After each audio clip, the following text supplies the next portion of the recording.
So I'm filming this somewhat out of sequence, but I felt it was kind of sort of important to talk about it.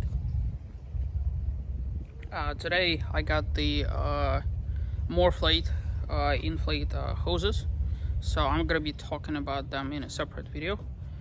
Tomorrow I'm supposed to be getting, allegedly, all the tow set up so I could tow this behind my motorhome.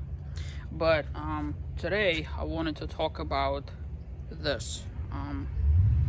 This was a thing that I had to go through with my Tacoma. Those of you that have followed me on my adventures out to Colorado and Utah know how much effort I've gone into trying to get this whole thing figured out.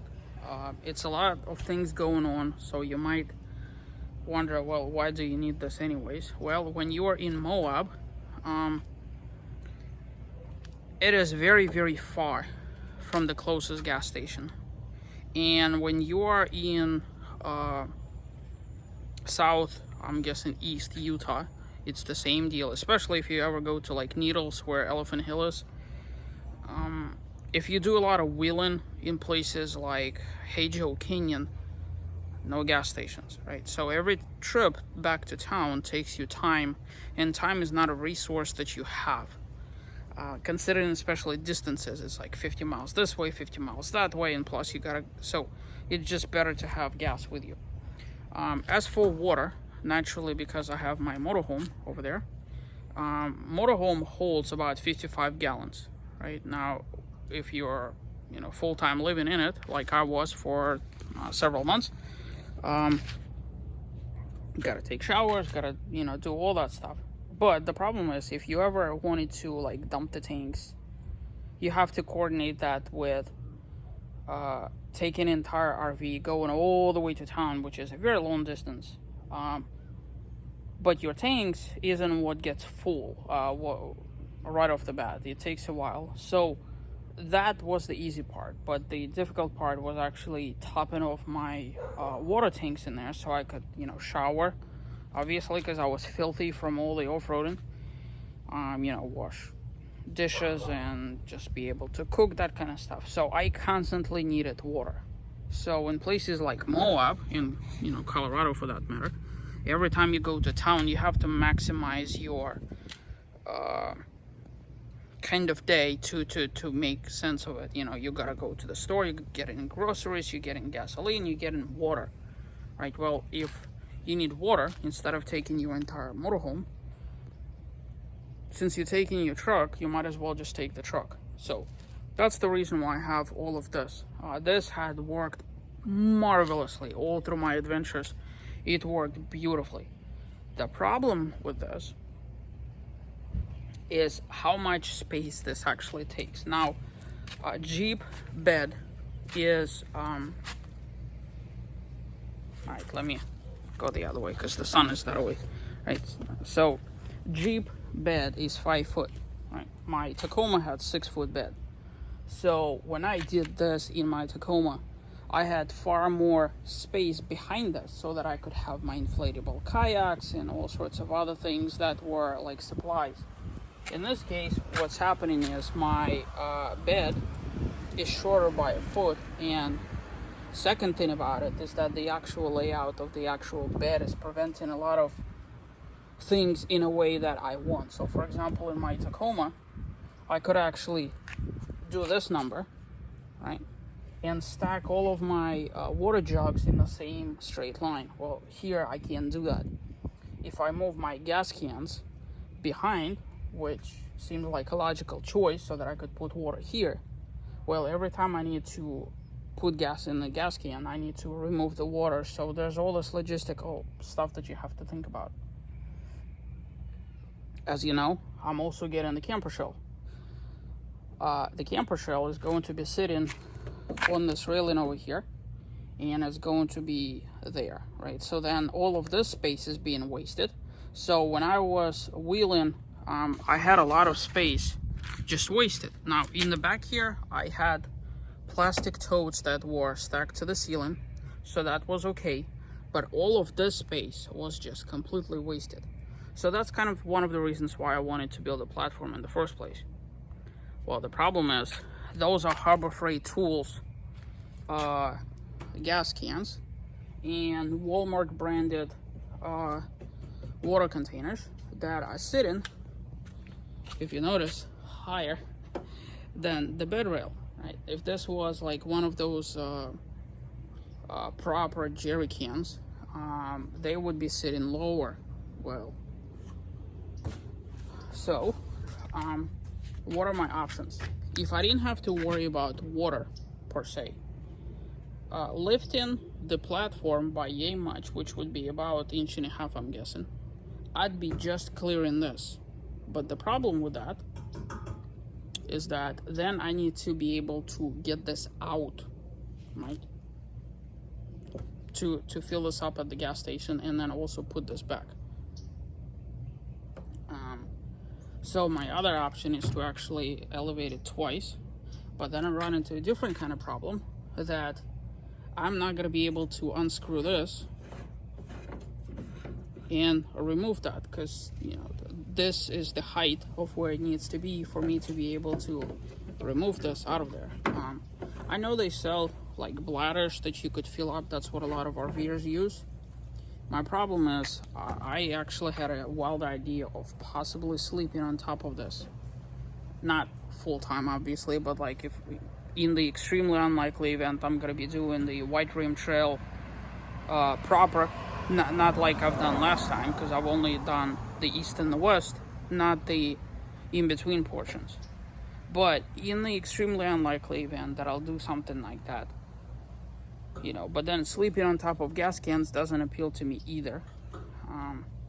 I know they sell bumpers for Jeeps that have proper mounts for jerry cans, and they like swing out, right? Well, the problem is each bumper like that is about $1,500, and each arm that swings out is another $250. So that's $2,000 just to solve this logistical problem over here. I'm far less inclined about sleeping as I am about being able to utilize the space on top of it. So I'm still kicking around ideas, in a theoretical sense, and I'm gonna lift this up like that. Okay, if I was to just hypothetically raise the platform to about yay, okay, then I have the ability to remove this, right? Okay. And where did it go? All right, I'll get it later. So, but the problem is, the camper shell is going to sit on top and is going to have wind doors, meaning that they're gonna be opening up this way. I don't want to be blocking the actual access way to get here. It's kind of stupid. Now, if you notice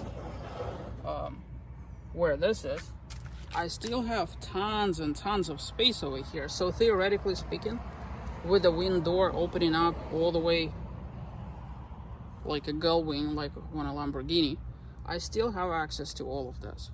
But then a platform, if I was to elevate it and then put another 2x4 on top of it, or 2x6, right, like so, I'm gonna be having to reach it like that. And if the truck is lifted, or rather when the truck is lifted, this bed is going to be here at the height of that. So you can add this board over here and then over there, so I'm not gonna be able to reach it. So there's a lot of those logistical challenges that I'm trying to solve, but this is a good example of just how much of a pain it is to set up. When I was wheeling all through Colorado and Moab, majority of the time I was wheeling with 6 fuel cans worth of fuel and 8 cans worth of water weight. So that in itself is a testament to amazing engineering by Toyota, because it was a heck of a lot of weight. Imagine having to do all the Moab trails and Colorado trails carrying all this extra weight. So needless to say, I'm still in the exploratory phase. My other option is, instead of building platform sort of like where the bed rails are, what I could do theoretically, since I'm going to be cutting lumber anyways, you know, because this is only 5 feet, and lumber is, I'm going to have like almost 3 feet of excess 2x6s. So theoretically, and I don't know how tall this is, I'm going to have to measure it, which is the reason why I have this. Let's see how tall this is. This is about, using my micrometer and handy dandy, so like 14 inches or thereabouts. So I have plenty of lumber. Basically, what that would do is that would allow me to raise the platform in the bed of this without impacting that. So what I could do is rearrange this, because this is just temporary, just to kind of figure out where all that needs to go. And let me see if I could do it with one hand.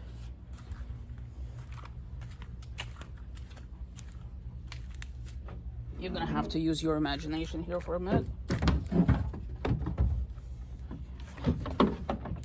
Alright, now picture those as feet of a platform, and the actual platform will be cut, you know, tall enough, obviously, for all, you know, to clear all the cans. And what that's gonna do is the elevated portion will be about there-ish, more or less. So this will allow me flexibility to be able to actually put something over here, reach it, like my air pump and things of that sort. I'm still gonna have the raised platform just like I want it, but then the downside is I'm gonna be wasting space between the wall over here and there. So I'm gonna need to finagle with all of this and engineer it properly and all of this. But the benefit of doing it like so, you know, having a platform sort of in the center instead of, I don't know, this is all abstract, so I'm kind of, bear with me here.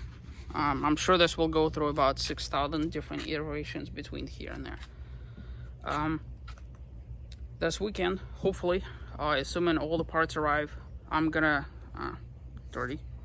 I'm gonna set the vehicle so I could tow it behind the motorhome, which that will entail hooking up stuff to my D-rings over here on the front. All the wiring and componentry is probably going to be mounted up here on the top somehow, and wires ran over there-ish so I could charge my Jeep battery while towing it.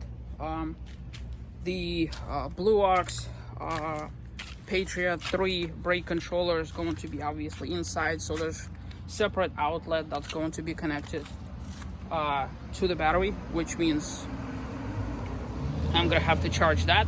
So that's the reason why. I have to make sure that all the turn signals and stop signs and all this other stuff works. So I'm gonna be wiring all of the wiring, removing my tail lights, connecting to the lights in there, yada yada yada. So it looks like I have a busy weekend.